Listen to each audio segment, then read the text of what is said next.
Today's mindful message is not every room deserves your energy. So I want you to type in the chat when you think of networking, what's the first thing that comes to your mind? Unease. Ugh, I have do I have to? Yep. I keep typing. And those have already typed in. Interesting people meeting, curiosity. How does networking make you feel? So I will tell you that I created this space with a lot of intention. And the reason it came to be is because I interviewed about 37 women, and I was interviewing them about a coaching program that I was developing that I have called the She Suite. And what came up very early on, so then I started to ask about it, was that everybody wanted community. And they wanted community in a way that was supportive professionally. So it was meeting the network that will help them and that was more meaningful because as we get older and we know ourselves, our friendships change. Life changes. How we show up changes, the people we're around changes, and there was disconnect. So this space came together for that reason. And I designed it in the way that I did because I spent 20 years in sales and marketing. Angelique knows me from that life. We sold side by side together. And networking was my full-time job. And the most uncomfortable thing for me, but the necessary thing was those rooms where you had to get business cards and you had to meet the right person and everything that came with it. And I hated it. And the longer I did it, the more I still hated it. And the more I knew myself, the harder it became. So this space became something different to create really positive change. So if you've had that feeling that I've had, and I know some of you have, maybe it feels like pressure, right? You've got to show up. You're performing for other people and you better get results. When you're working for someone else, it's why did they pay for this thing, for you to be there if you didn't come with and show them the results? If you're working for yourself, why did you pay and put your hard-earned money in if you don't get results? If you're working for someone who relies on you to network, you have to show them that you went for a reason. There's so much behind it, right? And then you're proving. You got to prove the ROI. We already talked about that. You've got to prove your value when you're there. Why does this person want to even speak to me? What value do I bring them? And then that ends up equating in your mind to your worth. Am I worthy of being spoken to right now? And if they're ignoring me, it must mean that I'm not. And everything that comes with that. And all of these things that spin around, they become expectations. Expectations, it's a double-edged sword because when they're building like this, they're hurting you. But originally, the way your mind works is expectations are there to support you. They're there to filter information, to prepare you for responses, to create safety. And we know that when we can expect what the result is going to be, there is something beautiful in that. I'm going to eat my favorite food. It's going to be delicious. Janice had come on. We were talking about a restaurant that I had recommended. I had been many times. I had enjoyed the food. The experience that she had that night, not enjoyable food. So upsetting, right? I thought we were giving safety. All of a sudden, there's something that's not safe. But the intention is great. But then what happens is because of our lived experiences and societal pressures and teachings, we then start to build these additional expectations, the ones that we might not even know about. And those are the ones that are creating cortisol and adrenaline, which is then making our brain a threat detector instead. And it fuels our self-doubt and our negative self-talk as if we needed any help. It's fueling all of that. And that's going to impact your prefrontal cortex, which is where you're making decisions. So all of a sudden, you're trying to do this great strategic thing. You got to go network, you got to be there, you got to put it all on. And you're frozen or you're speaking to people that it doesn't make sense. So you're saying things that you're like, why exactly did I say that out loud? How many times have we said that? Why did I say that out loud? Because it's all just muddled up in there with expectations that are hurting you. So before I pass the stage to Janice, I want to tell you my thoughts on creating change within, which are just two very simple things. Let's remove two words from your vocabulary and see how it works out. Should and maybe. Should clearly is enhancing the expectation, and maybe gets in the way when you're trying to decide yes or no. But maybe I should. Maybe I'm just going to put it on and I'll see. And I've got this maybe, and that indecision creates so much angst within you when you already have the answer, but you're just allowing the expectations to get in the way of what you know is true and the right decision. And to reframe networking the way we do in this space, which is to build meaningful, strategic connections. And I pass the stage. Oh, Jackie just basically covered everything that I was going to talk about. Because we think so similarly, and she is just so awesome. Oh, there you go. Now what am I going to talk about? But what I am going to say is you get a little story from me, and then we're going to go over something that helps me with community events. I'm going to call them community events instead of networking events because I like that phrasing a little better. So I was talking to my partner the other day, kind of about this and networking, and he goes, "Oh, but you love networking." And I'm like, "You've been with me for 14 years. What do you mean I like networking? What's wrong with you?" And so, to be fair, I looked the part. We used to be long distance and I'd travel up. And every time I visited their city, or quite frankly, any city in the world, I would stack up my calendar with events, mixers, industry meetup, coffee date, the whole thing, right? I showed up, I smiled, I worked every room. Did I get work from it? No. Did I make any friends? Also no. Did I use any excuse possible to sometimes not go? Like, oh, I got the address in the map wrong. I couldn't figure it out. Not go?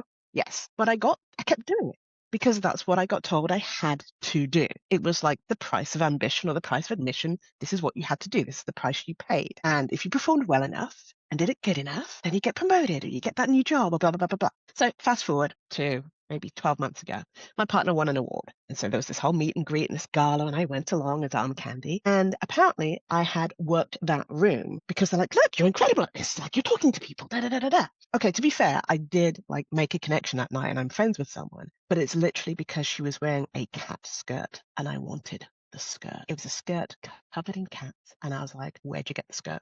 Need the skirt. Ooh, you could just give me the skirt now, like whichever way this has to work, like the skirt and I are going home together. And I wasn't trying to make a connection. I wasn't trying to figure out where my partner could play or what I could do. She was wearing a skirt and I wanted it. That was it. But over the years, doing all this networking thing, and I've done it in multiple different countries in multiple different ways, the thing about networking events that I feel like a lot of us find icky is the questions and the small talk, which Jackie has beautifully said is not a thing here. But the what do you do is tell me your title so I know where to rank you in my mind, which box to put you in. Or in Boston, very much, it's like, who are you here with?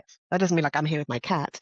It's which of the big corporations are you with that I know of, have I heard of? I don't care about you. I care about the logo on your card. And that sucks, right? Because people are just putting you in a box and it's useful or not useful. And you know, and you can see it in their eyes and what they're doing. And it sucks. But that's the way the game was made. And the room was built for us to play in that way. And it sucks. So as Jackie mentioned, sort of what does networking or community mean to you? What would you like it to mean? What would make it less icky, less shitty? Do you need it in your life in that method? And something else that I learned, and I'm going to talk about this a little bit, is we're all different types of networkers. We don't all network or build community the same way because we're all different types of humans. And we're normally one or two types. There's the spray painter. They go around, they talk to everyone, every event, every room, every connection request, maximum volume, all there, but kind of minimum depth, which is great. They have this large connected network. But in uncertain times, which we are in quite now, these people are stretched the thinnest. And then there's the connector,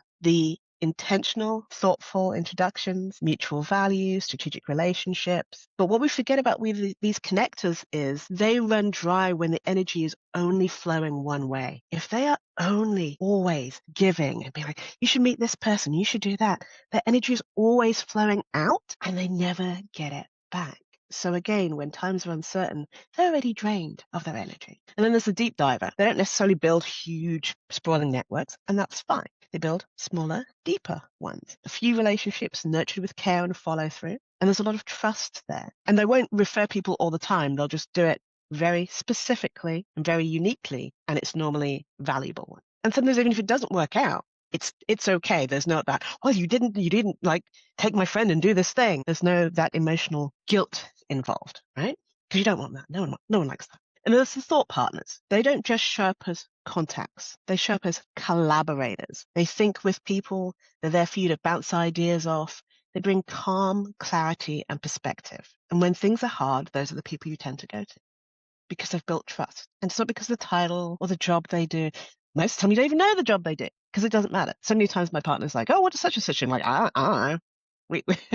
We go play Lego. I don't know anything about their job. I don't care. But it's because of how they make people feel. And so when you're out there building your community, think about those different things and what that might mean to you. And as part of that is picking which events to go to, because the whole point of this is not every room deserves your beautiful presence. And so I would love for you to think about how many events you have coming up in the next week or month and how you made the decision to go and attend those particular events. Because for me, what I've learned over the years is I needed to have a decision tree.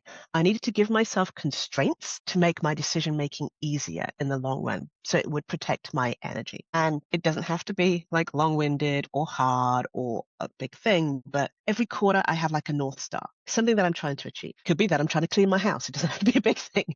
It could be that I want 3 people to know about my next program. Like whatever that North Star is, have it in your mind when you're looking at your calendar and how full it is, or what events you want to attend, or the people that you want to spend time with in your life. So, is this event to help me towards my North Star? Yes or no? None of this maybe or should. It's a yes, no. And if you're not sure, maybe your North Star isn't very clear. And maybe you need to think about that a little bit more. And then, okay, so I probably could attend this event. Do I have a clear goal for this event? Sure, you could go for the lols, but it's your time and your energy. So what is your goal? It could be, hey, I just want to get out of bed, so I'm going to go to this event. That is a valid goal. It doesn't have to be that I need 8 cards or I need to, I don't know, whatever it might be. I don't know, I'm making stuff up at this point. I need to go pet a cat. It's going to be a thing. Yeah, right. I'm just obsessed about the gingerbread cell over there. So does this help me with the goal? That is towards my North Star. And if that North Star is health, I was going to say healthcare and it's not healthcare. Self-care, healthcare, self-care, same sort of thing. Great. If not, don't go. And I personally, because this is important to me, look at my calendar. Do I have stuff before or after? How much energy is this event going to take up? Am I going to be energized? I hope so, but like, even still, out of energy, out of events that I'm energized by, there's still a depletion there and I need to recover. So do I have something before and after? Nothing worse than booking something and be like, oh no, I have that event and that event. My entire weekend is gone. Taking a look and being intentional about the time that you're spending. Because if you had a friend who came to you and was like, oh, I have this thing and this thing and this thing and that thing and this other thing, and I feel exhausted, you wouldn't tell them, hey, go do this other thing. You are your most important client. So give yourself the same strategic advice that you would give your friend and think about the intentionality about what you're doing and why you're going. So is there travel? Is there cost? Is it easy to get to? Is it like all of those things are something that for me, but you can come up with like 3 questions that help you determine if you should go to an event, a community building, or whatever it is with intentionality. Because that all comes together with, do I have the energy to show up and be present and help build that community and be a thought human or a pray and spray or like whatever the other options are, but be you. Connector, deep diver. They've all got words, but like all variations of things that we know inherently, but we just haven't sort of named them out loud, right? And I know when I said pray and spray, everyone was like, oh yeah, those extrovert humans. Kind of, but also not. And so right, I just babbled a lot. And the reason I talk about this and setting restraints is because that's what I've learned works best for me and for a lot of humans that I work with. Putting limits on stuff just makes things easier. It's kind of why I build the things that I do in Limits by Design.